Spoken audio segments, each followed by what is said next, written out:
Everything Sucks is a new series on Netflix. It's 10 episodes, each about half an hour long, and it's one of these nostalgia drama comedies that we've had before. So you've had the Goldbergs from the 80s, which is the comedy angle. You've had Freaks and Geeks, which again is the early 80s with a bit of the dramatic edge to it. This is set in the mid to late 90s, and this is the era, I suppose, that I should have the most connection with and find the most relevant, because it's when I was at school, and I'm around the same age as the high schoolers in this series. It's set in a place called Boring, which seems a little bit on the nose, and it concerns a group of friends and their sort of adventures through life in high school. The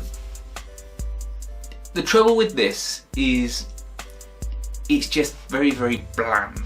It should be called Everything's Bland.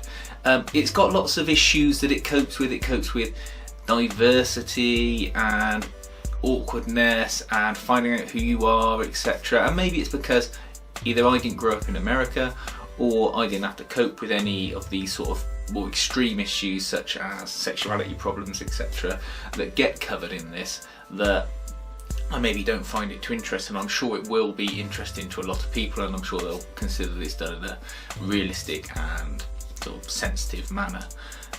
But unfortunately, to a casual viewer like me, it just seems very, very dull.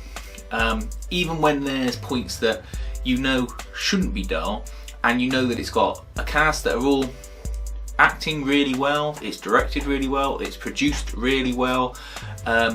It's just one of those things that for me, the mix isn't greater than the sum of its parts. It seems to be less than the sum of its parts.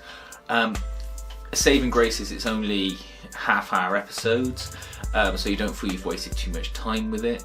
But really, I think if you want a better made and more effective show that still copes with issues but has more sort of bang for your buck and a better, stronger cast, then I would go for Freaks and Geeks, which is also available on Netflix to watch, at least here in the UK anyway.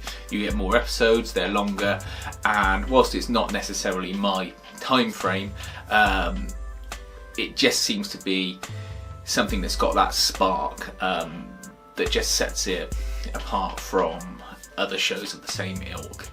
So Everything Sucks. No, it doesn't suck, but maybe worse than that. Everything's just kind of So if you want to check it out, do. And I may even find that it's aimed more at people of the age the children are in it nowadays than it is for people who were that age back when it was meant to be set.